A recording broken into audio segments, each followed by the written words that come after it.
Chapter 16. Letters.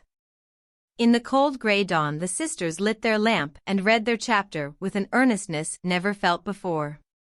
For now the shadow of a real trouble had come, the little books were full of help and comfort, and as they dressed, they agreed to say goodbye cheerfully and hopefully, and send their mother on her anxious journey unsaddened by tears or complaints from them. Everything seemed very strange when they went down, so dim and still outside, so full of light and bustle within. Breakfast at that early hour seemed odd, and even Hannah's familiar face looked unnatural as she flew about her kitchen with her nightcap on. The big trunk stood ready in the hall, Mother's cloak and bonnet lay on the sofa, and Mother herself sat trying to eat, but looking so pale and worn with sleeplessness and anxiety that the girls found it very hard to keep their resolution. Meg's eyes kept filling in spite of herself. Jo was obliged to hide her face in the kitchen roller more than once, and the little girls wore a grave, troubled expression, as if sorrow was a new experience to them. Nobody talked much, but as the time drew very near and they sat waiting for the carriage, Mrs. March said to the girls, who were all busied about her, one folding her shawl, another smoothing out the strings of her bonnet, a third putting on her overshoes, and a fourth fastening up her traveling bag. "Children, I leave you to Hannah's care and Mr. Lawrence's protection. Hannah is faithfulness itself, and our good neighbor will guard you as if you were his own. I have no fears for you, yet I am anxious that you should take this trouble rightly. Don't grieve and fret when I am gone, or think that you can be idle and comfort yourselves by being idle and trying to forget. Go on with your work as usual, for work is a blessed solace. Hope and keep busy, and whatever happens, remember that you never can be fatherless. Yes, Mother. Meg, dear, be prudent, watch over your sisters, consult Hannah, and in any perplexity, go to Mr. Lawrence. Be patient, Jo, don't get despondent or do rash things, write to me often, and be my brave girl, ready to help and cheer all. Beth, comfort yourself with your music, and be faithful to the little home duties, and you, Amy, help all you can, be obedient, and keep Happy safe at home. We will, Mother. We will." The rattle of an approaching carriage made them all start and listen. That was the hard minute, but the girls stood it well. No one cried, no one ran away or uttered a lamentation, though their hearts were very heavy as they sent loving messages to Father, remembering, as they spoke, that it might be too late to deliver them. They kissed their mother quietly, clung about her tenderly, and tried to wave their hands cheerfully when she drove away. Laurie and his grandfather came over to see her off, and Mr. Brooke looked so strong and sensible and kind that the girls christened him Mr. Greatheart on the spot. "Goodbye, my darlings. God bless and keep us all," whispered Mrs. March, as she kissed one dear little face after the other, and hurried into the carriage. As she rolled away, the sun came out, and looking back, she saw it shining on the group at the gate like a good omen. They saw it also, and smiled and waved their hands, and the last thing she beheld as she turned the corner was the four bright faces, and behind them like a bodyguard, old Mr. Lawrence, faithful Hannah, and devoted Laurie. "How kind everyone is to us," she said, turning to find fresh proof of it in the respectful sympathy of the young man's face. "I don't see how they can help it," returned Mr. Brooke, laughing so infectiously that Mrs. March could not help smiling. And so the journey began with the good omens of sunshine, smiles, and cheerful words. "I feel as if there had been an earthquake," said Jo, as their neighbors went home to breakfast, leaving them to rest and refresh themselves. "It seems as if half the house was gone," added Meg forlornly. Beth opened her lips to say something, but could only point to the pile of nicely mended hose which lay on Mother's table, showing that even in her last hurried moments she had thought and worked for them. It was a little thing, but it went straight to their hearts, and in spite of their brave resolutions, they all broke down and cried bitterly. Hannah wisely allowed them to relieve their feelings, and when the shower showed signs of clearing up, she came to the rescue, armed with a coffee pot. "Now, my dear young ladies, remember what your ma said, and don't fret. Come and have a cup of coffee all round, and then let's fall to work and be a credit to the family. Coffee was a treat, and Hannah showed great tact in making it that morning. No one could resist her persuasive nods, or the fragrant invitation issuing from the nose of the coffee pot. They drew up to the table, exchanged their handkerchiefs for napkins, and in 10 minutes were all right again. Hope and keep busy, that's the motto for us, so let's see who will remember it best. I shall go to Aunt March, as usual. Oh, won't she lecture though, said Jo, as she sipped with returning spirit. I shall go to my King's, though I'd much rather stay at home and attend to things here, said Meg, wishing she hadn't made her eyes so red. No need of that. Beth and I can keep house perfectly well, put in Amy, with an important air. Hannah will tell us what to do, and we'll have everything nice when you come home, added Beth, getting out her mop and dish tub without delay. I think anxiety is very interesting, observed Amy, eating sugar pensively. The girls couldn't help laughing, and felt better for it, though Meg shook her head at the young lady who could find consolation in a sugar bowl. The sight of the turnovers made Jo sober again, and when the two went out to their daily tasks, they looked sorrowfully back at the window where they were accustomed to see their mother's face.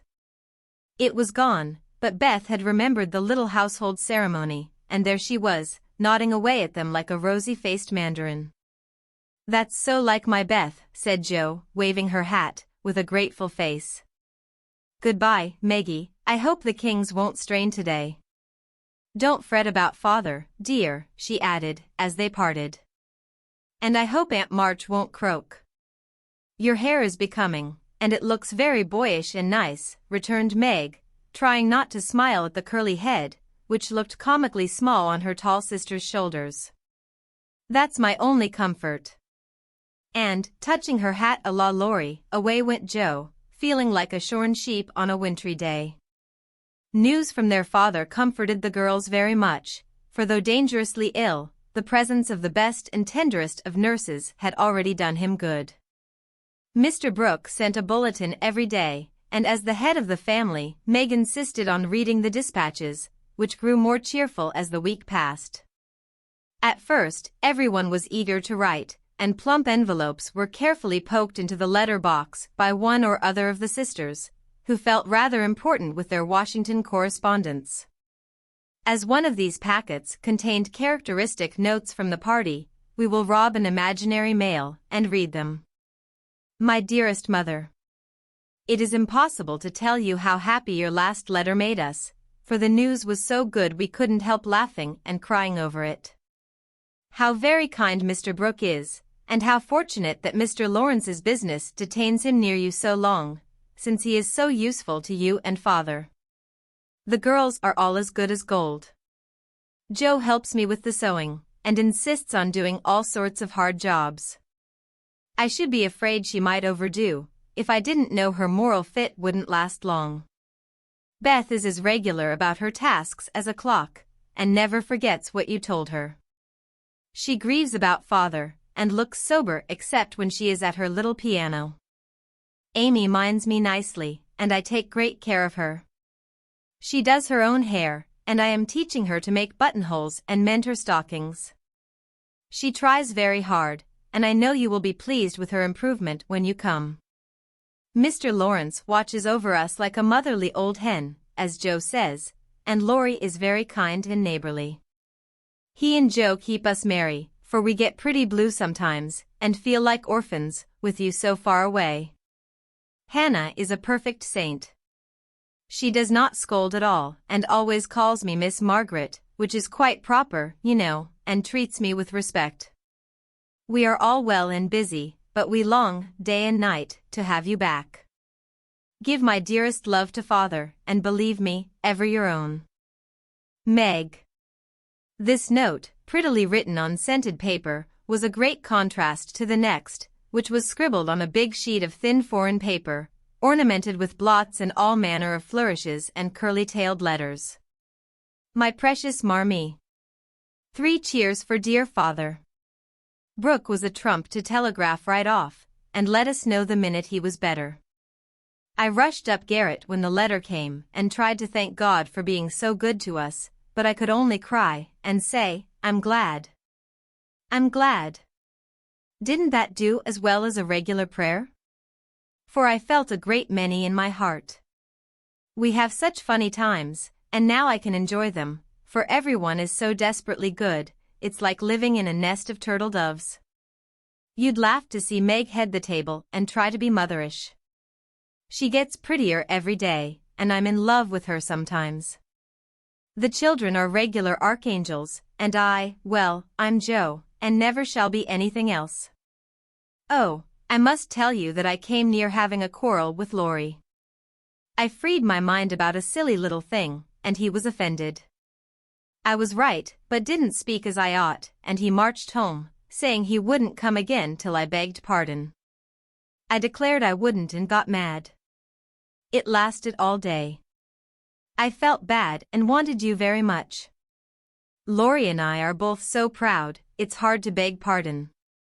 But I thought he'd come to it, for I was in the right. He didn't come, and just at night I remembered what you said when Amy fell into the river. I read my little book, felt better, resolved not to let the sun set on my anger, and ran over to tell Laurie I was sorry. I met him at the gate, coming for the same thing. We both laughed, begged each other's pardon, and felt all good and comfortable again. I made a poem yesterday, when I was helping Hannah wash, and as father likes my silly little things, I put it in to amuse him. Give him my lovingest hug that ever was, and kiss yourself a dozen times for your Topsy-Turvy Joe. A song from the Suds. Queen of my tub, I merrily sing, while the white foam rises high, and sturdily wash and rinse and wring, and fasten the clothes to dry. Then out in the free fresh air they swing, under the sunny sky. I wish we could wash from our hearts and souls the stains of the week away, and let water and air by their magic make ourselves as pure as they. Then on the earth there would be indeed a glorious washing day. Along the path of a useful life will heartsease ever bloom. The busy mind has no time to think of sorrow or care or gloom, and anxious thoughts may be swept away as we bravely wield a broom. I am glad a task to me is given to labor at day by day, for it brings me health and strength and hope, and I cheerfully learn to say, head, you may think, heart, you may feel, but, hand, you shall work alway. Dear mother, there is only room for me to send my love, and some pressed pansies from the root I have been keeping safe in the house for father to see. I read every morning, try to be good all day, and sing myself to sleep with father's tune. I can't sing Land of the Leal now, it makes me cry. Everyone is very kind, and we are as happy as we can be without you. Amy wants the rest of the page, so I must stop.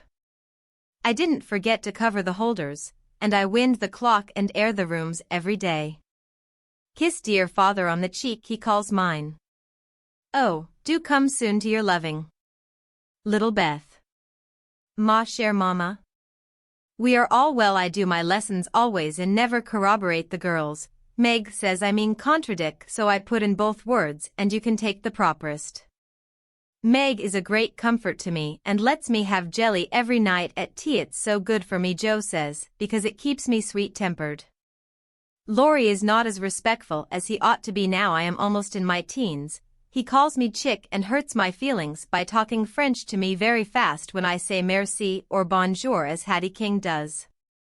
The sleeves of my blue dress were all worn out, and Meg put in new ones, but the full front came wrong and they are more blue than the dress.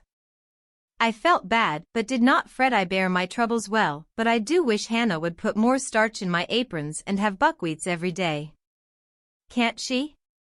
Didn't I make that interrogation point nice? Meg says my punctuation and spelling are disgraceful and I am mortified, but dear me, I have so many things to do, I can't stop. Adieu, I send heaps of love to Papa. Your affectionate daughter. Amy Curtis March. Dear Ms. March, I just drop a line to say we get on first rate. The girls is clever and fly round right smart. Miss Meg is going to make a proper good housekeeper. She he's the liking for it, and gets the hang of things so prison quick. Joe Juice beat all for goin' ahead, but she don't stop to calculate fust, and you never know where she's like to bring up. She done out a tub of clothes on Monday, but she starched 'em afore they was wrenched, and blued a pink calico dress till I thought I should 'a died a Logan. Beth is the best of little creeters, and a sight of help to me, bein' so forehand and dependable. She tries to learn everything, and really goes to market beyond her years, likewise keeps accounts, with my help, quite wonderful. We have got on very economical so far. I don't let the girls hev coffee only once a week, accordin' to your wish, and keep 'em on plain wholesome vittles. Amy does well without frettin', wearin' her best clothes and eatin' sweet stuff. Mr. Lorry is as full of didos as usual, and turns the house upside down frequent, but he heartens the girls, so I let 'em hev full swing. The old gentleman sends heaps of things, and is rather wearin', but means wall, and it ain't my place to say nothin'. My bread is riz, so no more at this time. I send my duty to Mr. March, and hope he's seen the last of his pneumonia. Yours respectful, Hannah Mullet, Head Nurse of Ward No. 2. All serene on the Rappahannock, troops in fine condition, commissary department well conducted, the Home Guard under Colonel Teddy always on duty, Commander-in-Chief General Lawrence reviews the Army daily, Quartermaster Mullet keeps order in camp, and Major Lyon does picket duty at night. A salute of 24 guns was fired on receipt of good news from Washington, and a dress parade took place at headquarters. Commander-in-Chief sends best wishes, in which he is heartily joined by Colonel Teddy. Dear Madam, the little girls are all well. Beth and my boy report daily. Hannah is a model servant, and guards pretty Meg like a dragon. Glad the fine weather holds. Pray make Brooke useful, and draw on me for funds if expenses exceed your estimate. Don't let your husband want anything. Thank God he is mending. Your sincere friend and servant, James Lawrence.